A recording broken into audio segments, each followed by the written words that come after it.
just the meeting. So that's what I was trying to do. Now I realize that I really should have sent it out last week today, but I really should be here tomorrow. I did mention it, but I thought it was just more because we just listened to this is I made it was something. so I will send it to you. Clarification. That's it.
Stop. I won't lean back too far.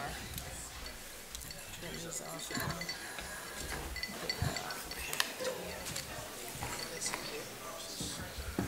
Same order.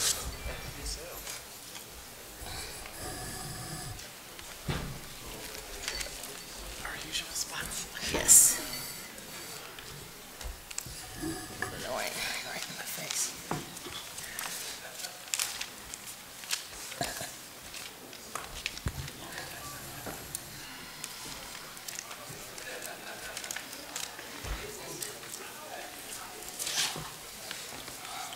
We've been reprimanded not to eat. Yes. I'll try to get this cookie down quickly. It says they can tweet about it whenever this Jake or something.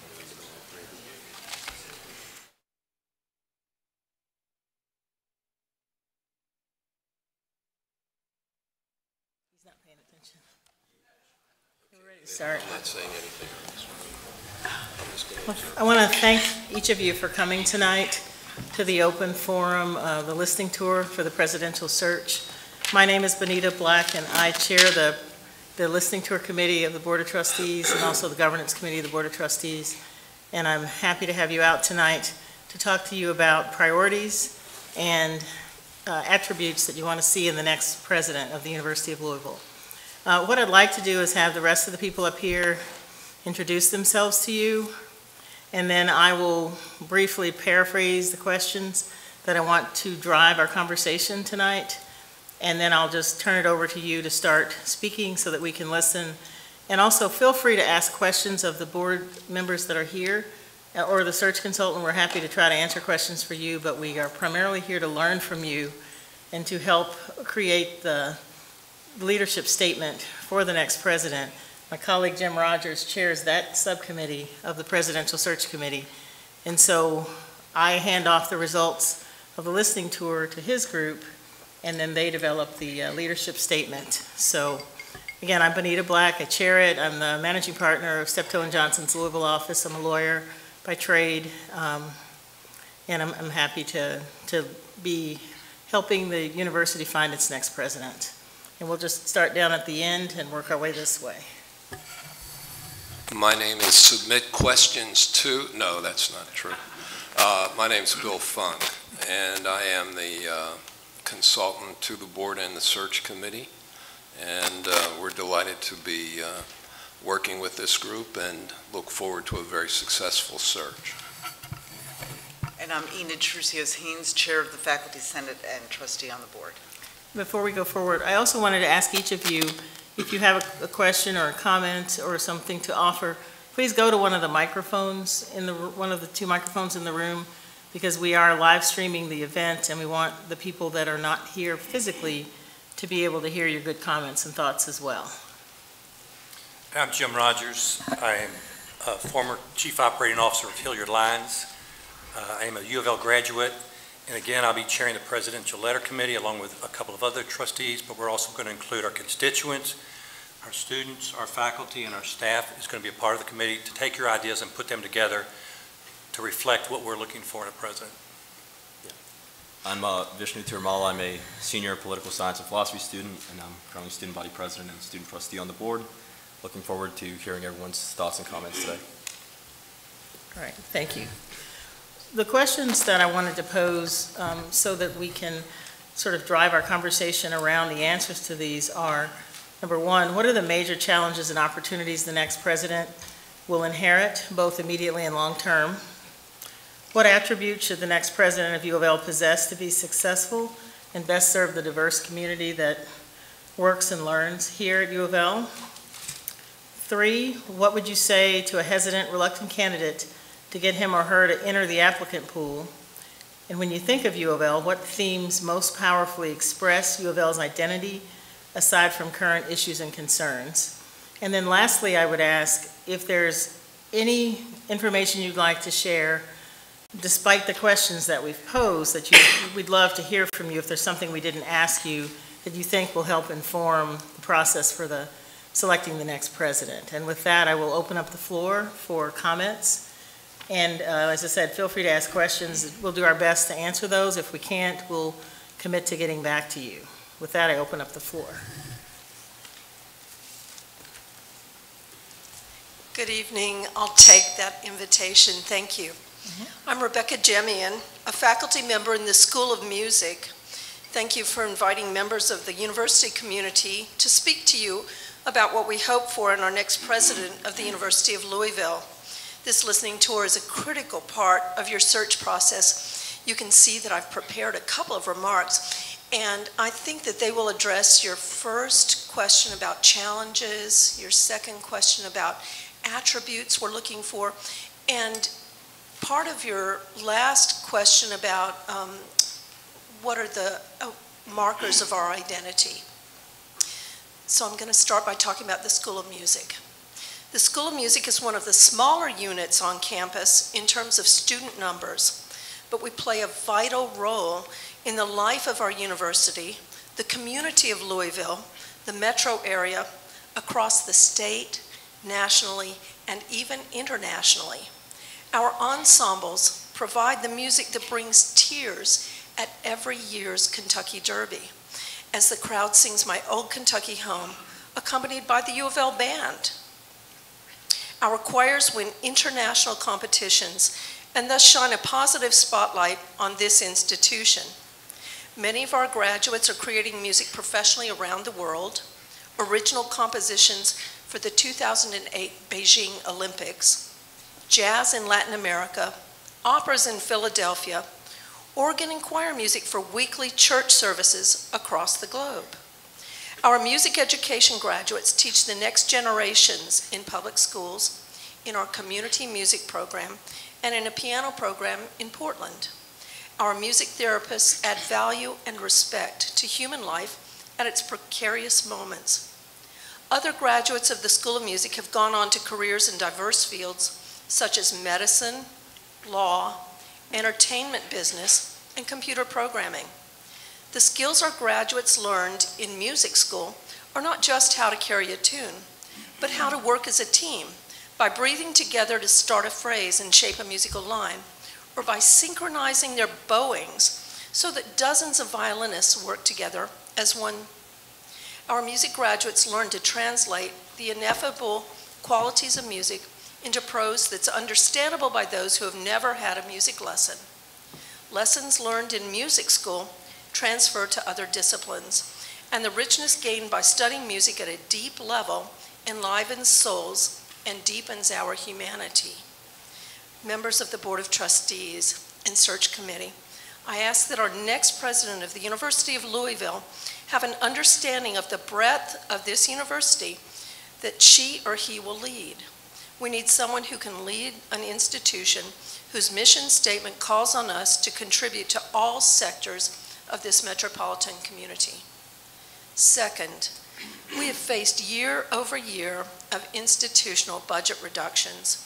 These reductions have affected our ability in the School of Music to fill positions, to maintain our music building and equipment, which includes expensive musical instruments and valuable, irreplaceable collections, such as the scores and recordings submitted annually to the Grawemeyer Award for Music Composition, and to support the programs that enable our students to be prepared as 21st century musicians. The time that faculty members spend searching for and leading fundraising efforts impinges on their time for professional activities. These budget constraints have affected us all, and they've influenced some of our faculty to leave for greener pastures at other institutions. Our next president needs to be someone who can work toward a stable budgetary climate that provides satisfactory resources so that we can sustain and grow our work without eroding infrastructure or personnel. In closing, I would ask that you bring us a new president of integrity who is committed to the intellectual universe of our university and to a funding model of our enterprise that is secure and growth-oriented. Thank you. Thank you.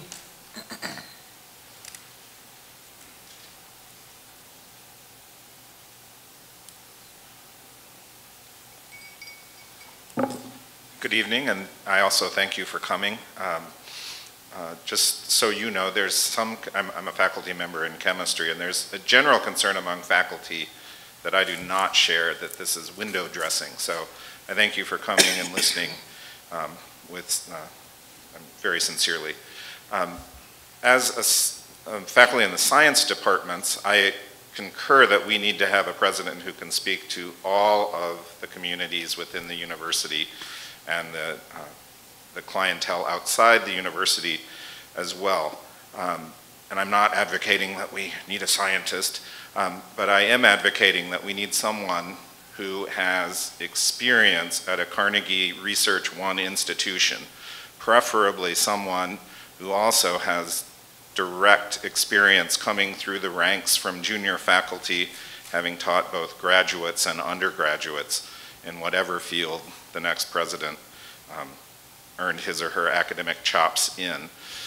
I don't think either of those points can be understated, can be overstated. They're definitely very important. Someone who the faculty, as a sense, knows what they're going through and what they face day to day, and someone committed to the research enterprise, which is not only, esoteric, but also the training for the next generation of PhDs. Essentially, graduate programs in the sciences are apprenticeships where we train day to day even though we're not in the classroom with them. We teach them by doing and guiding with intimate contact daily. The last thing is, I think that it's really important that the next president not have a history in the recent past with U of L.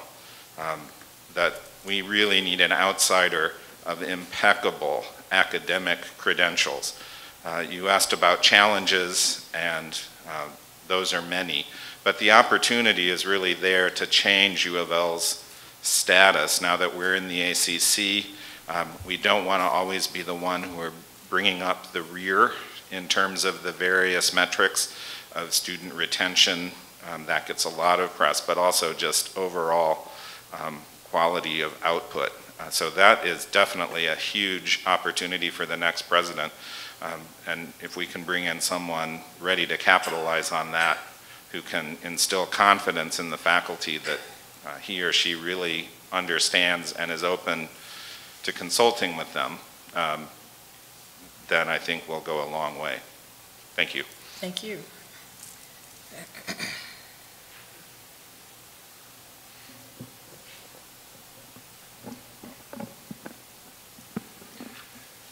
My name is William Beckerson, and I'm a PhD candidate in the biology department. And I kind of wanted to piggyback off of both of those statements and kind of address the first two questions on here, starting with the challenges facing the university, especially in light of the proposed further budget cuts at the university.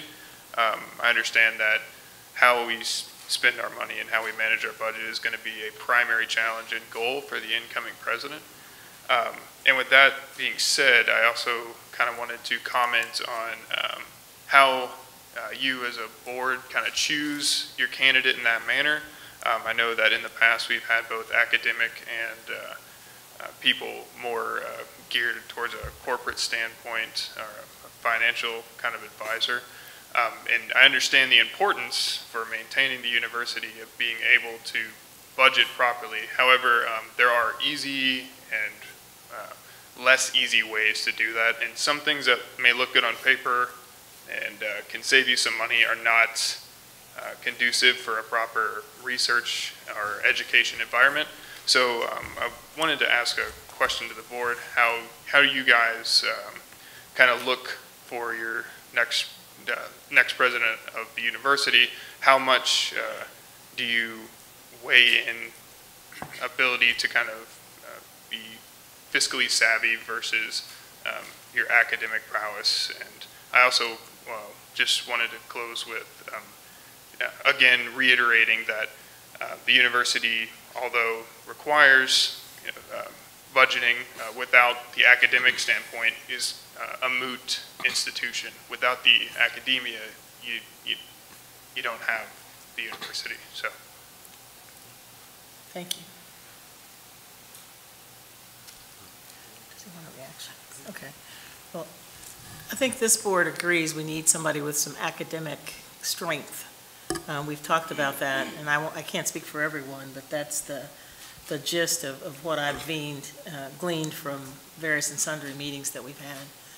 And you want somebody that knows their way around the financial world as well, but that shouldn't take precedence over being a strong academic, in my opinion. Sorry, I didn't get your name. What was it? William. Yeah, William, your point is really well taken, but I would just add that I don't think that those two things are contradictory. You can have someone who is an academic but is still capable of managing a university budget. A lot of our administrators know what I'm talking about, and I think that's something that that's very valuable. You need an academic at a university.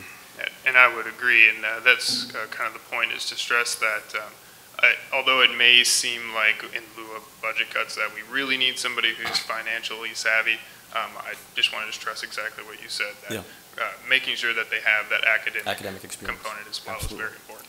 Because I think we need the total package. We need soup to nuts, the best president for the university.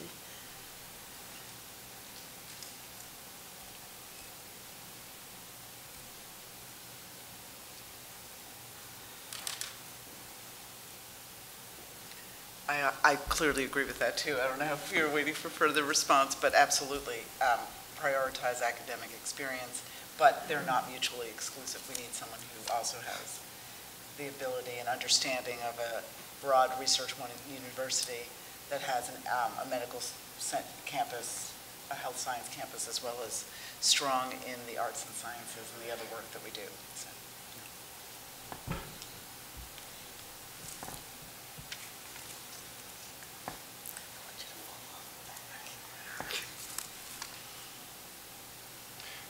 Hi, I'm Jerry Villiger, an associate professor of astronomy and physics and astronomy. Where should we be academically? We're not on the ACC level. We joined several years ago and we haven't changed a lot according to at least some metrics like US News. It's not the only ranking, but it's an easy one, handy one to get. At the time in the press, there were questions that we weren't up to scratch academically. And there was discussion from our own faculty about that too. High-quality academic and research universities add to their communities and to their states. And Kentucky and Louisville could use some of those benefits. I'd like to see the next president address this apparent contradiction head-on, preferably by outlining a plan to at least approach the next lowest of our sports peer, and the ACC is actually an academic conference as well. If you go to the Wikipedia page, about item number 13 is academics. Approach the next lowest ranked ACC institution academically within a reasonable time. It's not going to happen overnight. It takes time, money, and energy. 5 years, 7 years, 8 years, something like that. Otherwise, if that's not done, there should be a clear recognition and acknowledgement that that's not the plan. I hope that's not the case. I hope that we do want to approach that and to fit in. So as part of that, I'd like to see our next president come from a higher academically ranked research university to bring their habits and whole package, administration, scholarship, fundraising, communication, or community relations, and so on, and even administration of sports programs or relation to sports programs. A provost or vice president from, say, a Power 65 university, they're somewhat our peers, would be very reasonable. They have many similar environments. Some of them are in big urban areas. Some of them are not in very populous states. A few years ago, I did some rankings of physics program for our chair in physics and extended them to, after I saw the results, I extended them to as many academic academic programs as I could, and I saw in the US News rankings that they rank quite a couple of dozen. Currently, our academic programs are last or near to last in the ACC, with a few exceptions. There are some jewels in our crown, and I want to applaud them, but they're not the rule. In particular, our programs in arts and sciences, which is half the student population, a good chunk of faculty, are either last in the ACC or they're blanks. They're not even ranked. If our sports teams had these kinds of rankings, our coaches wouldn't last very long. On the positive side, how would I get a hesitant candidate to apply? We have some things that won't change very fast. We have a very supportive community. The city of Louisville and Jefferson County are quite supportive and strong. We also have a pretty solid alumni base. No matter how many mistakes we make here at the University of Louisville, they are there for us. That's also part of our identity. When you ask, what's our identity? It's them and our graduates. I've often told our chair, we talk about metrics and teaching, and my department's very concerned actually by the suggestion of increasing the student body and the teaching much, to a great extent, without much discussion about research.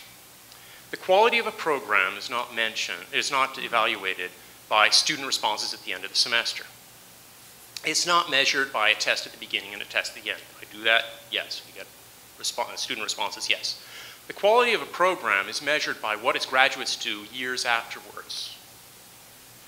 And to that end, I would propose that actually all departments do this. We started a Facebook and LinkedIn community of our graduates. We have 600 graduates from the 1930s onward. We're in touch with 1/6 of them right now, and we know exactly where they are. And that's how you measure the quality of a program. It won't change much. It's like trying to steer an aircraft carrier. But I think that if we take measures like that as our quality and have our future president and administration look at our long-term academic goals, not just student responses after courses or tuition dollars, then that's how we're going to become a prosperous and productive member of our city and state. Thank you.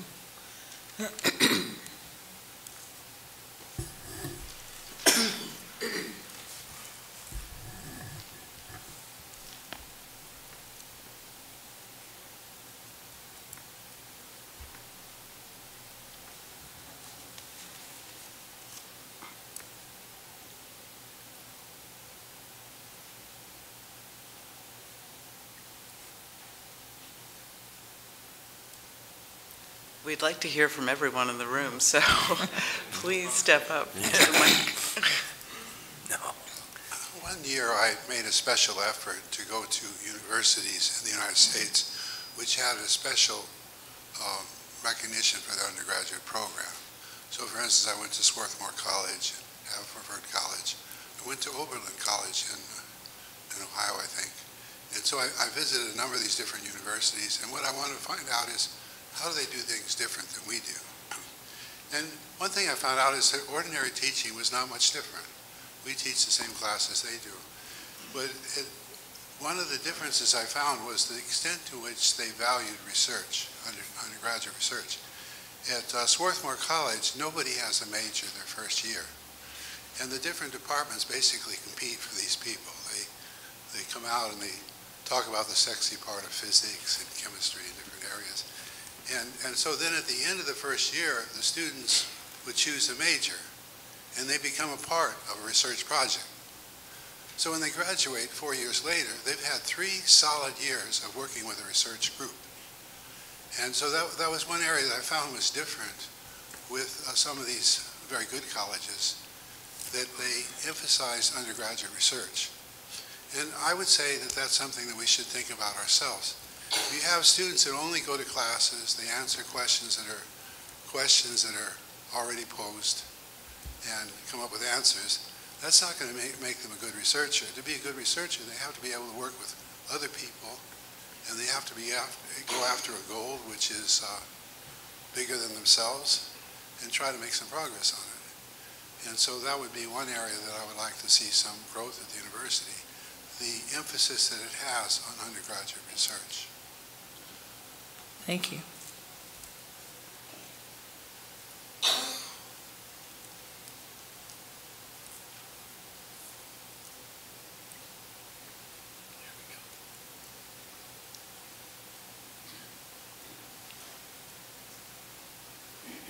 I am also in the College of Arts and Sciences, and I was previously at an institution where the president of the university said, well, you know, you can run a university without students and without faculty, but you can't run one without administrators. And you can imagine how demoralizing that might have been for the faculty and students at that institution. And I would put forth that whatever president we get, we need to get a president that is cognizant of what I consider to be the essential missions of a university, which are teaching and research. So it's the faculty and the students that are the primary foci of any good university. And I think that whenever you have a president or other pretty high-level administrators that continue to take big increases in salary well above and beyond what faculty have, well above and beyond what staff have to deal with, I think that that is really demoralizing for people who've gone year after year, either without increases or, if you look around at the day-to-day existence at the university in terms of how clean are the hallways, does the plumbing work, are the bathrooms functional? When you don't pay the people that take care of those things a living wage, that's important. And to have a president that is unaware of that, or that in the face of limited resources has a very unusually high salary, I think that's something that hurts the institution. I would say that a very easy place to cut if we have budget cuts is to cut the bloat in administration, cut the bloat in administrative salaries. That's a very simple way to reduce some amount of money that's being, in my opinion, wasted at this institution. And I think that if we focus on someone who comes from an academic background, as my colleague very eloquently pointed out, if we have someone that's gone up through the ranks, that knows what it's like to be a faculty member, to struggle to teach and do research, that's going to help the situation. Thank you.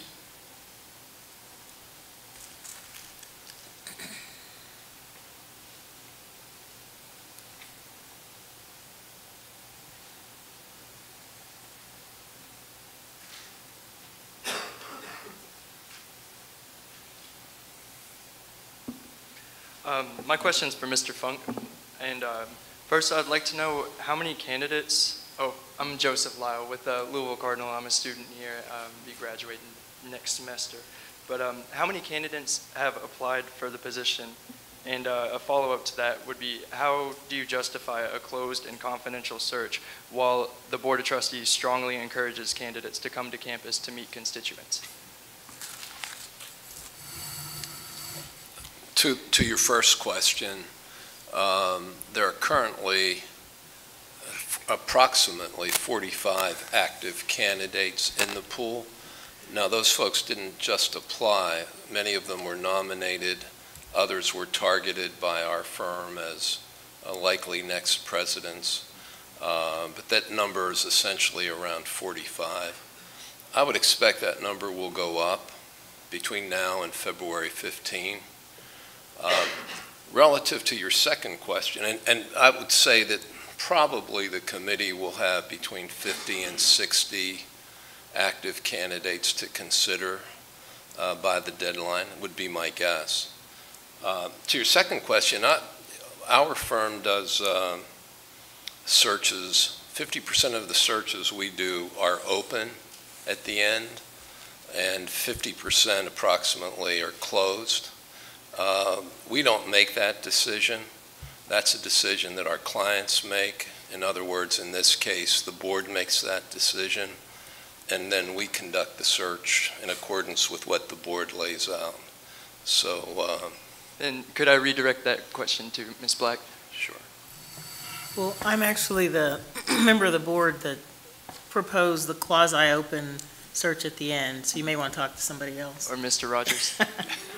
I'm trying to help. And so what's the second part of your question again? The second part of the question was, how do you justify a closed and confidential search while the board strongly encourages candidates to come to campus and meet constituents? Okay, well, it is now a quasi-search because at the end, there will be other constituents brought in. There'll be 2 students, plus Vishnu. There'll be 2 staff, plus Will, so that's 3. There'll be 2 more faculty, plus Enid, that's 3. And then it will be 2 from, I think, the hierarchy, the dean's community, to be brought in to review the final 3 candidates. But they won't be allowed to disclose any information about the candidates, is that correct? Any information about what? The candidates? No, it will be a confidential, that will have to sign a confidentiality agreement. And there our thought and our direction from the individuals we interviewed, not just Mr. Funk, but other individuals, is you will not attract sitting presidents if you force an open search, okay? So if we all want the same thing, and I hear we all want to have the best candidate, not have everything our way, okay?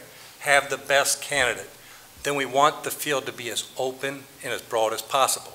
So for us as a group of trustees to narrow that field by forcing sitting presidents to disclose to their employers that they're interviewing for a job is not going to have those candidates apply. So the goal is to get the best. So we're doing things what we think will attract the best and the strongest candidates. Thank you. And my rationale for making it quasi-open is to give us more input from constituents while not chilling the applicant pool, because the last thing we want to do is have candidates drop out of the search process because they fear they'll be outed to their employers. So trying to find a way to share the burdens and the benefits and get a more inclusive process going, because all the trustees, I will tell you, want the best next president for this university, and we very much want your input to help us get there.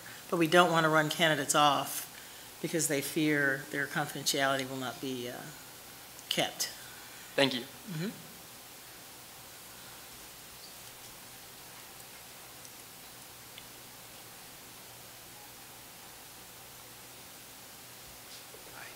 I'm Scott LaJoy. I'm from the School of Public Health down on the Health Sciences campus, and I understand you were there this morning.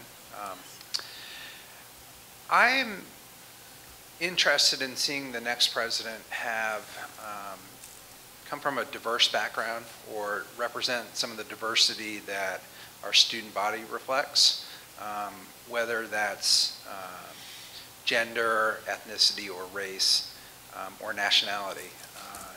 I'm very concerned that our upper administration is mostly white, mostly male, and I think that having a diverse upper administration, whether it's the provost or the president, encourages the student body, encourages faculty, and it encourages the community to connect better to the university. We have part of our mission and values statement at the university is to provide resources to the Louisville community, the West Louisville community, the South Louisville community, to address some of the social determinants of health problems that we've seen here. And I encourage the search committee to question the future candidate about how they intend to reach out to our local community such that we can become really the resource that the community needs to make the community better. Thank you.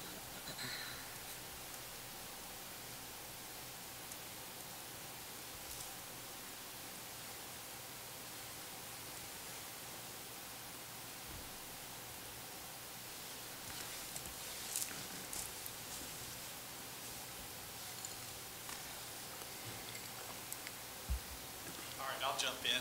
I'm John Dries from Communications and Marketing. You guys have been meeting, I know, since 8:30 this morning with different constituencies. I'm just wondering at this point if you guys are hearing any common themes, if there's anything that has been the most desirable trait, if you've gotten to a point now where you can sort of, and I know you're halfway through this, but sort of lay out what you've been hearing today from other groups, if you would. I've heard an emphasis on the university being one university, looking across all of the different units and all the work that we do here at the university. An emphasis on diversity and inclusion in terms of thinking about candidates and what the goal and priorities need to be for the future in terms of enrollment. So those are two key themes that I would say have emerged from the meetings. A couple more that I've heard those as well, and those are definitely on the list that are constantly repeated, which I think are good things. Another one is a visionary leader that's willing to find creative ways of taking the university to the next level. Another is a need for integrity and a person that's going to come in and build trust. And make sure that the community understands they're here to serve the community, not to dip in the till, so to speak. So those are a couple other ones that I've heard. I'll let the rest of you guys share. Yeah, again, integrity, honesty, culture. We heard a lot about culture, diversity. We heard a lot about diversity.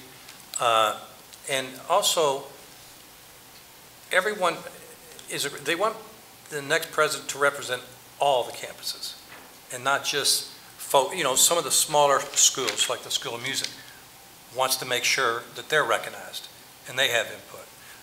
So I think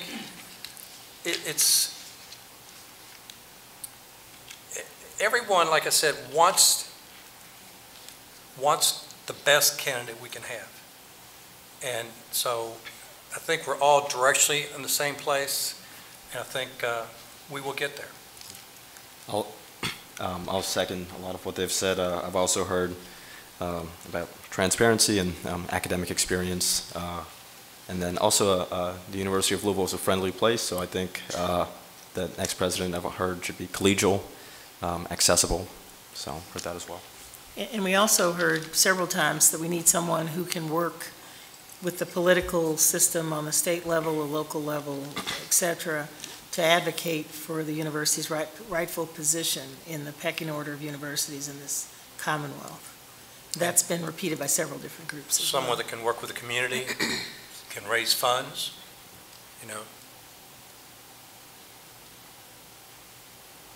Actually, I've heard nothing that was really contradictory. Right. Yeah. That one group that we met with wanted something diametrically opposed to what another group want. I haven't heard any of that. We all seem to want the same things, and it leads us to the best possible president for this university. Right. I think we mentioned transparency, Yeah. right? Yes, Right. That's right. Key, accountability. There was a general consensus that this person will come from an academic background, from within a university setting in all likelihood. Certainly there was a great deal of comment made about the person being student-centered and a strategic thinker and strategic planner. Those are a couple of others.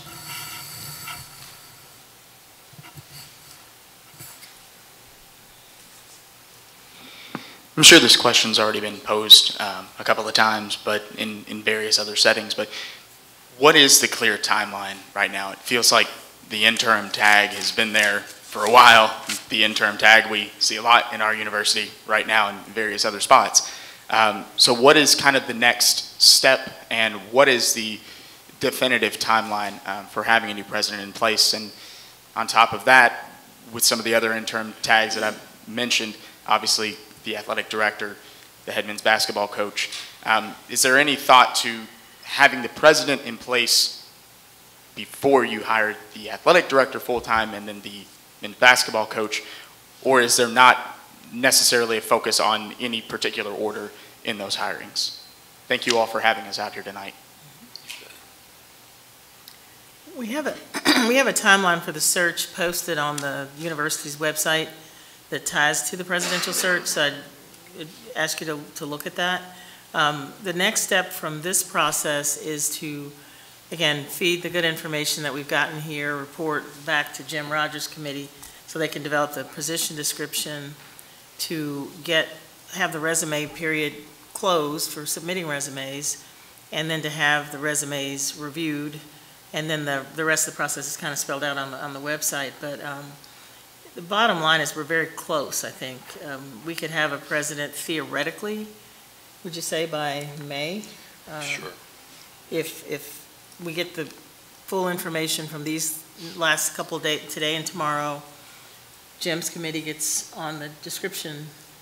And we're also asking each group that we meet with, if you have people in your realm of influence from another state and another university that you think would be a good candidate for the position, by all means, bring those people to our attention, drive them to Mr. Funk, or put their information on the portal and the website so that we can have someone reach out to those individuals. the board hires and fires the president, and then the president hires and fires other positions. So it's really not our place at this point to look at those other searches. It's kind of inappropriate at this point. But I assure you that those things will be taken care of in due course as well.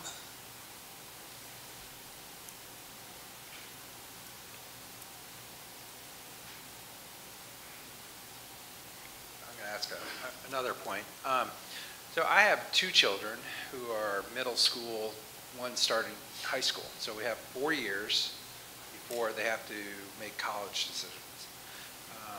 And as a faculty member, tuition remission is a really nice benefit. But I have to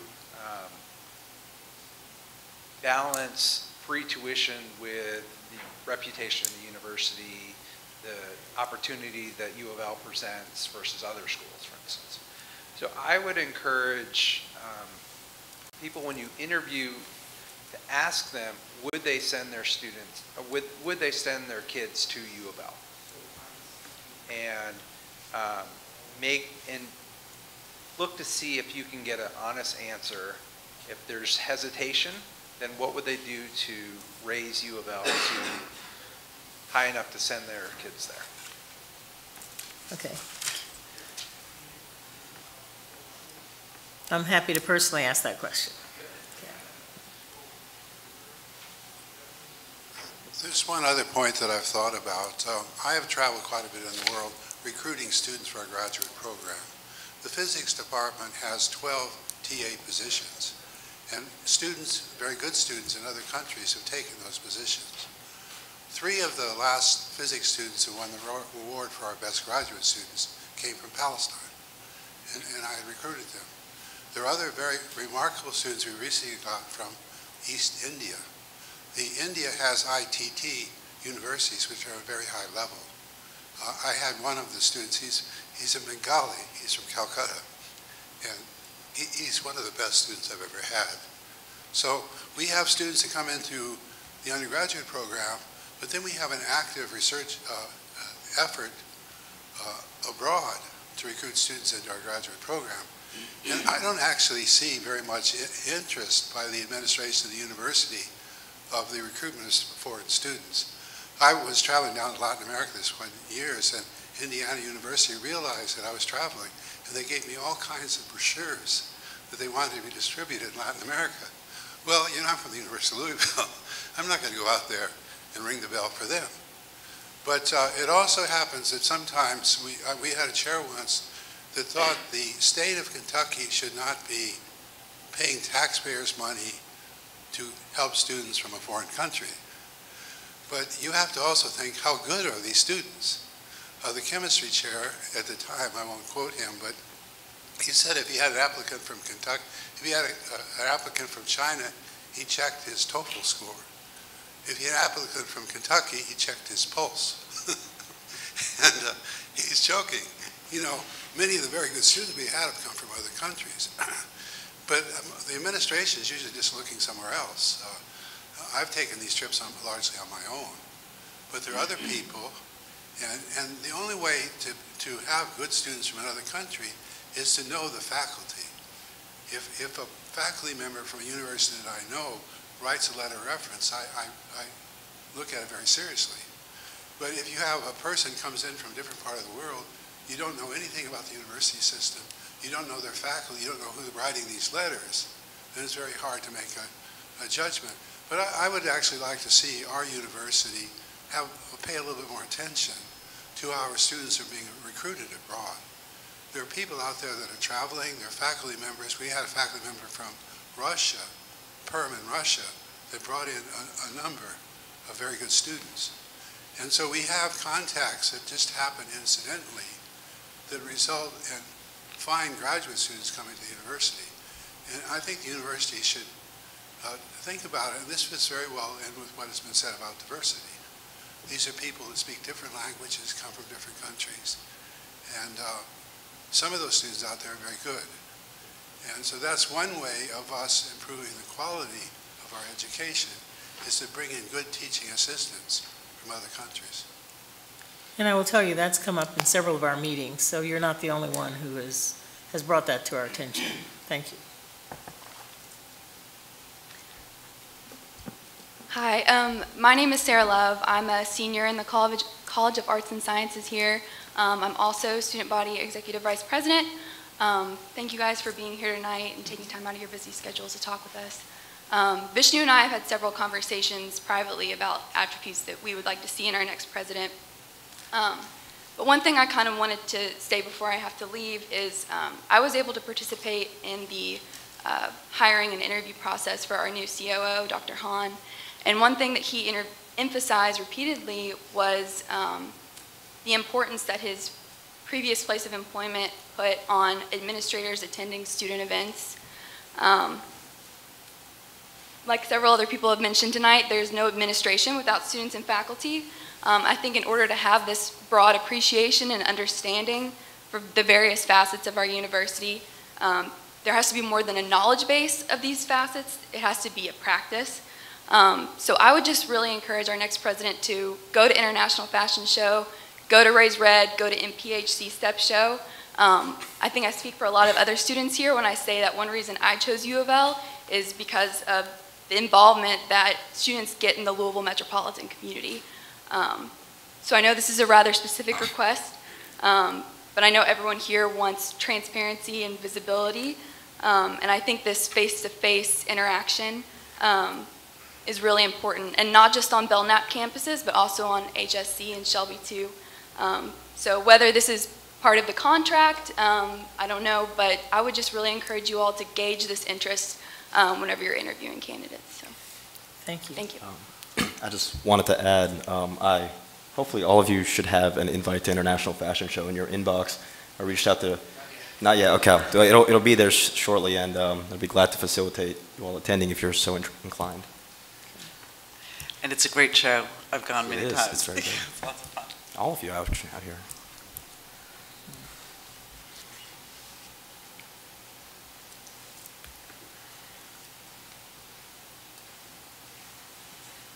The discussion is good. I got a follow-up question. I did an ACC physics survey over the past couple of years, and I talked to our peers and learned from them how their departments are run. Actually, one of the things I found was that every department except ours gets a review, an external review every 5 to 10 years. Our next president, I would like to see our next president encourage ties, not just at the presidential level, the provost level, but at the dean and the department level as well, and with SGA, and with bands and other student organizations, with similar institutions, the ones that we would like to emulate. So someone who is not just encouraging collegiality and contact within different units of the university or different parts of the university, but also between universities so that we can learn lessons from them and apply their best practices. Thank you.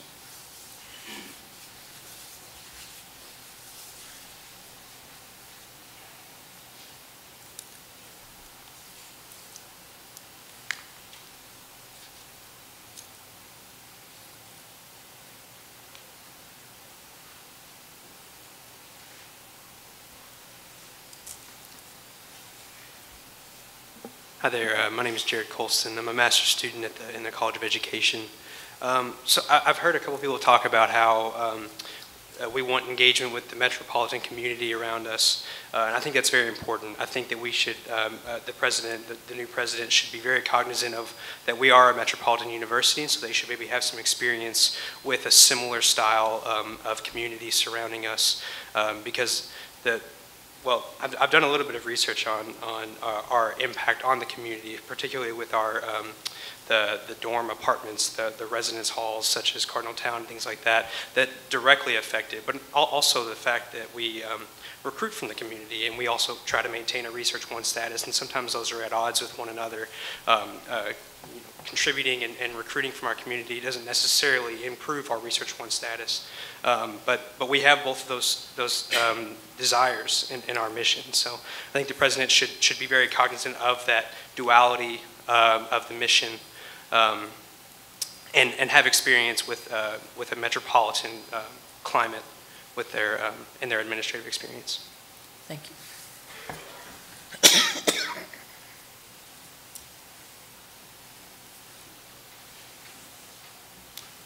Good afternoon.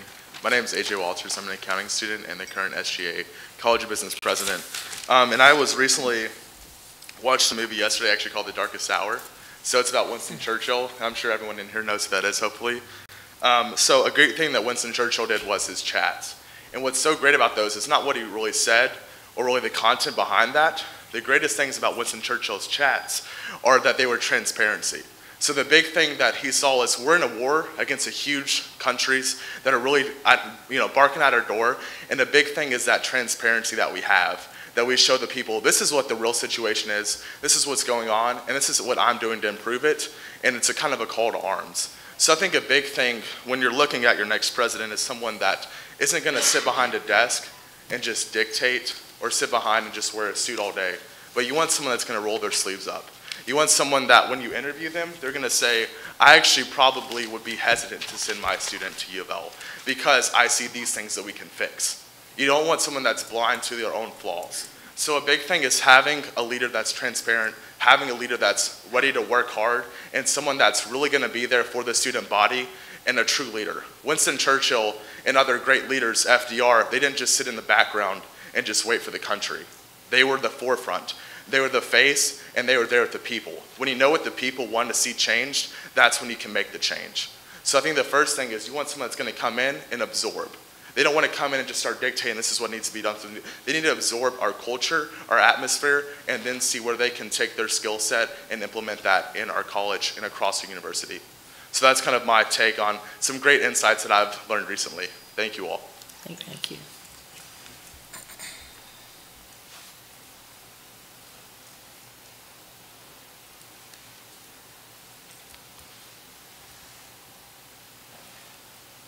Hello, I'm Beth Boehm. I'm the Dean of the School of Interdisciplinary and Graduate Studies. And I want to make sure that when the next group asks you what you've heard, that you've heard some of the things that my colleagues have said about the importance of research to this institution and the importance of graduate students.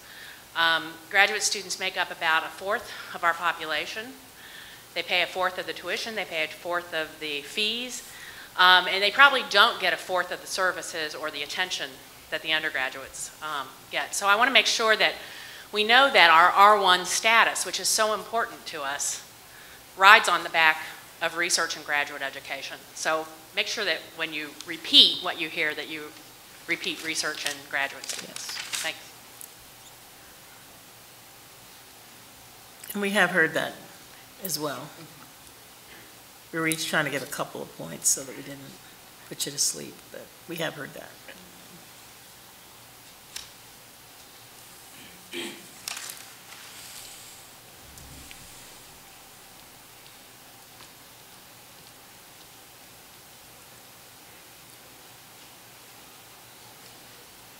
I'm Craig Grepperhaus from the Department of Chemistry, and I was looking over question 1 about the challenges and opportunities that our next leader is going to face.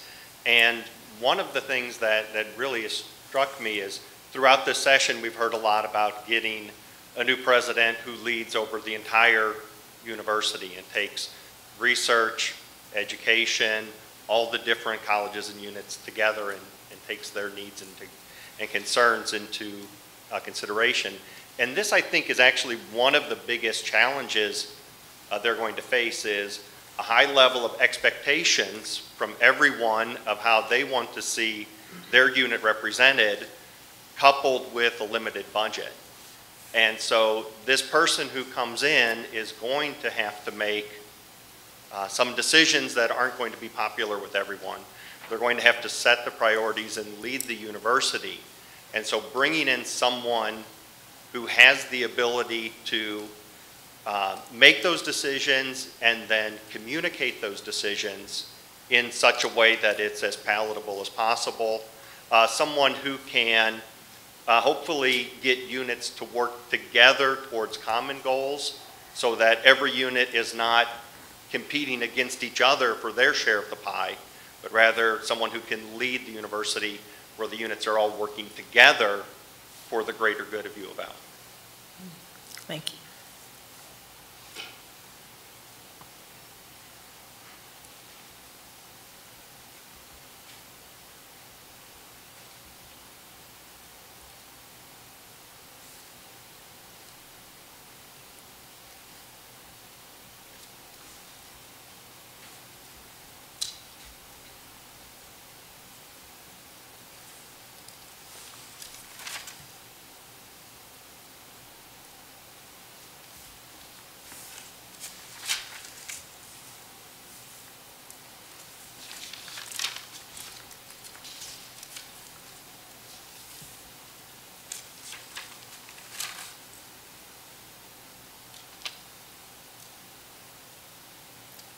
Do we have anything from Twitter? Nothing new. Okay. Share with you what we said earlier. Okay. Oh, can. Excuse me.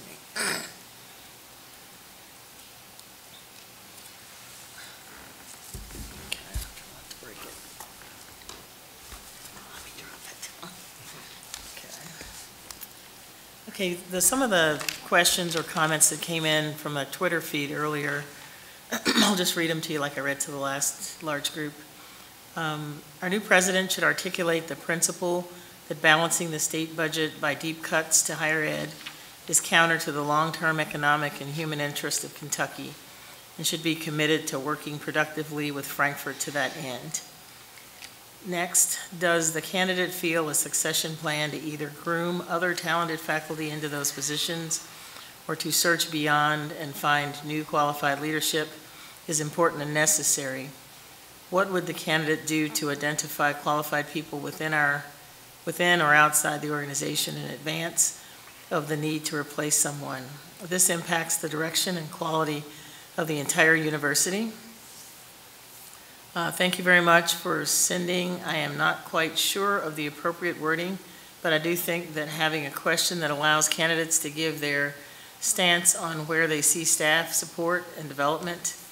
This is in regards to not just pats on the back, but things such as raises when well-deserved, overall support, and professional development.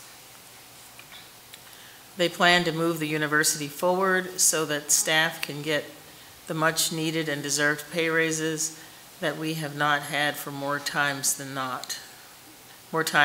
had. Sorry. Excuse me. How would you go about strengthening the academic sector of the campus? In your mind, how does study abroad fit into the academic structure? What is your vision of a university? How do you approach policies that adversely affect staff, such as FLSA changes, blocked at the federal level, yet implemented here, and the lack of a bullying policy? What would be your approach to reducing the administrative overload of high-level positions? How would the new president ensure that she or he represents all campuses, not just Belknap or HSC, but Shelby and U of L presence out in the counties, etc.? Trover and Madisonville were cited there. How do you perceive the dynamics between faculty, staff, and students at U of L? Or what should an incoming president know about U of L faculty, staff, students, and how they interact? You could even ask about something like, if you could tell a presidential candidate one thing about your work at U of L, what would it be? What is your vision for the future of U of L? What is the candidate's definition of transparent? What type of information or situation would the candidate refrain from sharing or relaying to the university at large or to the various committees and regulatory bodies of the university? What would their reason be for withholding such information? How does the candidate feel regarding leveling the playing field between athletic achievement and academic achievement? How would the nominee go about obtaining the same university and community-wide recognition and support for academic achievement similar to winning a winning basketball or football team?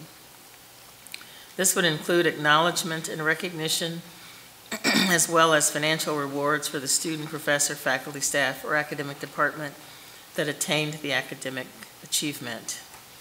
What is the candidate's view of developing a 2+2 programs that can get a person into the workforce faster and still have the opportunity to work and obtain their BS? In particular, I am referring to computer-oriented degrees in engineering. Would it positively affect enrollment and the financial stability of the university? So those are the questions and comments that came in over the Twitter feed, and we appreciate those as well.